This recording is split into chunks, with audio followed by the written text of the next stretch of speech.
right, we're going to bring Dr. Addy on, our resident professor of smart things. Kind of a 60 seconds of science adjacent segment, Addy? Yeah. I mean, it's gonna be more ish than 60 seconds of science tonight, but I didn't have it in me to read any news today, even though there were some Yeah. cool stories out there. Okay. Some scientists have engineered E. coli to eat plastic and turn it into Tylenol. I Um, saw that. Okay. We but don't know you. I know you don't know much more about that, but I saw that headline. I'm fascinated by that. I'm fascinated by it too. Um, I thought it'd be fun, as it is America's birthday tomorrow, and America celebrates its birthday by blowing shit up. Um, to talk about Rockets, red glare. Yes. to talk about why those rockets have a red glare. Why do they have a red glare? Okay. And you even have some I supplemental brought material. I brought visual aids like a You good did. professor can. Everyone in class today, gather around. Professor Addy is going to teach us about fireworks. And So I you. apologize to everyone who listens to this as a podcast. Oh, that's true. Sorry, Adam Knight. You can come to the video 40 at the 46-minute mark or so. All right, so I got them labeled 1, 2, and 3, and 4. So hopefully they're the right numbers. You tell me when you want the graphics up. Okay, so let's start with what I'm going to guess is number 1, which is all the different colors. Let's see this one. There we Yes. go. Yes. Sorry, I didn't have time to format them or put a backdrop on people. It's okay. All right, so you got the chemistry of fireworks right here: red, orange, yellow, So, green, blue, purple, silver, white. Hit me. so if you've ever watched a fireworks show and wondered why they are not all the same color or Mm-hmm. how they are different colors, it is because of what exactly is in the fireworks that is burning. Okay. So as you can see on the screen, red is an element called strontium, and these are all going to be salts of metals because metals on their own really don't burn, but if you put them in a salt, they become burnable. Hold on. Metals on their own cannot burn. I didn't say cannot burn, just not the same. Oh, so the theories are still good. Okay, got it. Okay. Hit me. So salts of an element called strontium will burn red. Salts of calcium, like what's in your bones and what you get from milk, will burn orange. Salts of sodium, like table salt, will burn yellow. Salts of barium burn green. Salts of copper actually burn blue. If you combine copper and strontium, so if you combine red and blue, that is how you get purple. If you burn just magnesium or aluminum on its own, not in a salt, it burns silver. And if you burn magnesium, aluminum, or titanium on its own, like you just burn the straight metal, you get white. Now, you might be asking, why do metals burn different colors? Why do chemicals burn different colors? Like, why don't they just all burn the same hot white color?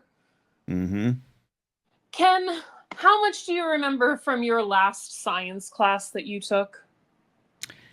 It was chemistry, and I learned you should always double down on the 11 because I learned to gamble in my chemistry class in the back of the class. Okay. In between card games, do you remember learning that atoms are made of subatomic particles like protons, neutrons, and electrons? I remember all of those. I've heard those things, so Okay. I'll say yes. Yes. Okay. Let's go to what I'm going to guess you have labeled number 4. It's got a few rainbows on it. Like that? Look perfect. Yes. So when you imagine light, when you think about the light coming out of a light bulb right now, you are seeing a continuous spectrum, which is on the top there. You are seeing all the colors of light, and all of the colors of light are what give you white light. It's a white light. Okay, yeah. I'm with you. That is all wavelengths of light between 400 and 700 nanometers, which is what our eyes have evolved to be able to see. Mm. But different colors of light are at different wavelengths. And it turns out that electrons are weird. So remember, your atoms are made of protons, neutrons, and electrons. Mm-hmm. Electrons are weird. Most of the time, electrons are just chilling. They're Mm-hmm. chilling. They're sitting on the couch in what we call the ground state. I always like to explain to my students that like ground state electrons are me on a Saturday morning just like watching television, Ground not straight. doing Okay. much. Gotcha. But sometimes you can put energy into an electron and you can make them excited, Okay. like feeding a toddler sugar. Or a catnap suck at night. Yeah, okay.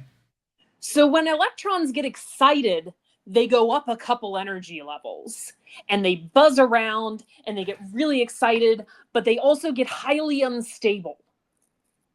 And what happens with any good sugar rush? You come crashing down. You come crashing down. And when Mm-hmm. electrons come crashing back down, they emit the extra energy in the form of light. And that energy has different colors depending on how much there is. Okay. So different but electrons always fall back down in the same predictable way. So they always give off the same colors. So if you go to slide 2, Okay. yes, different elements give off different emission spectra when they come crashing back down. So they give off different lines that are different colors when they are energized and then come crashing back down. This energy could be in the form of lighting them on fire. And so they give off these different colors, but this is also slide 3. Slide 3. I'm on it. I'm on it. I'm on it. Here we go. How we know what the chemical makeup of different stars is, because these stars are also burning these elements. And if we use things like the James Webb's telescope through NASA to take pictures of the stars, we can take their signatures, we can see what wavelengths of light they're giving off, and we know what elements are in the stars, and that is how we know what the universe is made of. But it is also how we know what elements to burn so that you can have a beautiful fireworks display at Disneyland or on the 4th of July. Thank you for coming to my TED Talk. Have a wonderful evening. That's beautiful. Big, big, big, big home run there. You're saying fireworks are connected to the very soul and heart of the galaxy. Yes, I That's am. that's what I'm hearing from you there. That's fantastic. When when did they realize all this stuff to launch fireworks into the air? When did that start? Honestly, I'm willing to bet that that happened very early on, because honestly, there is a version of this show, Ken, where I actually lit metal salts on fire for you tonight, but I couldn't get my ish together to do it. I mean, Like, next year, please, next year. literally, if I had some metal salts and a lighter, I could make them burn pretty colors for you. So I have a feeling before we understood what was happening, we could make things explode in different colors. And 898 for him has a question there. Is this why? This is fantastic. So every once in a while, Ranger Donald every once in a while spoils me with gifts. Sometimes it's 400 boxes of Little Debbie snacky cakes. Other times it's baseball cards. But for a while, he'd send out a package that had things I could throw in my fire pit to turn the fire colors. Is that related? Did I have a mini fireworks show without the explosions in my fire pit? Because they were little salty things. Yes, because a firework has two very important pieces. It has the metal that's going to make it the color that it is, and as Ranger Donald has pointed out how they make the shapes, the other important piece that separates a firework from just colorful salts to throw in your fire pit is gunpowder. Ah. So, okay. So I'll never add gunpowder to my fire pit. Yeah. Please don't ever throw fireworks in your fire pit Okay, to that's make it fair. pretty colors. Fantastic. All right, here 898 for who's the best of students. Says Professor. He raises his hand. You've been called upon, Brady. Do stars emit all wavelengths of light? Why do our illustrations show different colors? And why is our sun yellow? I'm not an astronomer, Brady. All right. Look. I read a Neil deGrasse Tyson book once. All right. You can come back to that. You can come back to that. You can go 4 more years of school and come back to that one. I'm gonna guess for I don't. Our sun appears yellow. Why does our sun appear yellow? I'm gonna guess the stars appear different colors because of like NASA can artificially color images to make them look based on the readings that they're getting. Because that's what NASA does. They fake their photos. Oh, sorry.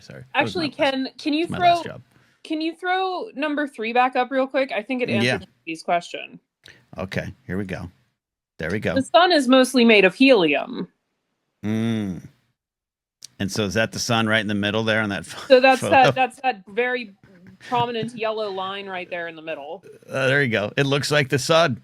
Yeah. It looks like we're all going to soak up the sun like a Sheryl Crow song right there. Look at that. It looks like a lightsaber. And yellow is going to be a wavelength very close to the middle of the visible spectrum. And so that's going to be like what our eyes are best at seeing. In part because our eyes evolved here on Earth where we have our yellow sun and like they evolved to be used to that light. So it's also possible, Brady, that the other stars appearing other colors might be because they're burning other elements other than helium. They're not all yellow. Well, and we got some Addie, we got some great answers in chat here to help us with the sun. Jared says the sun appears yellow, but its actual color is white. The Earth's atmosphere scatters blue light, causing it to be more prevalent in the sky, while the remaining light, which is mostly yellow and orange, reaches our eyes, making the sun appear yellow. Jared clearly token up and made up that answer, I believe. But it sounds right. It sounds right.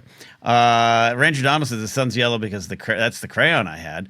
I accept that as fact. And Andrew Cook points out, so Superman could get his power up. No red sun for us. Yes, if we had a red sun, Superman would not be recharged.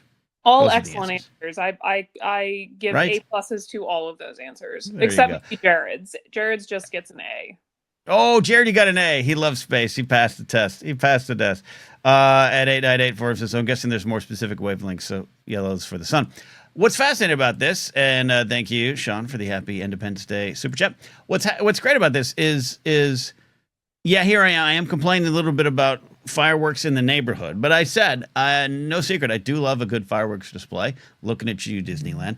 But now, Addie, what I can surmise from all this is we're not just watching a fireworks show. We are watching science. Another reason to celebrate science. We are watching science. You're also watching air pollution, but that's a segment for another time. Well, look, we could have a hot dog. What are you going to do? That's true as well. Which is why we should just limit it to Disneyland. They should be the only one, right? They should be the only one. Not your neighbor's yard. Wonderful. I love this. Any final thoughts, lessons on fireworks, Addie? No. Happy birthday, America. I'm going to celebrate, as I usually do, with a potential triple feature of Hamilton, Independence Day, and Forrest Gump. Well, that's a good run. That's a good... Look, I don't need producer Steve to come up with questions. I got a question. Everyone in chat, what's your favorite 4th of July film to watch? Drop it in the chat. Well, who needs producer Steve? No, great. Great stuff. Addie, as always, thank you. We really appreciate when you come up and talk about the attacks on science and the dangerous things going on in this world against the scientific community, but also the celebrations, the victories, the things we can look forward to, and just the fun of science exploding in the sky above your head. I'm happy to, Ken. Thanks for letting me entertain myself tonight. No, you entertained and informed us. Dr. Addie, Professor Addie, give her a follow, too, on Blue Sky so you can learn this stuff online as well. We'll see you next time, Addie. Thank you. You're welcome, Ken. Be safe.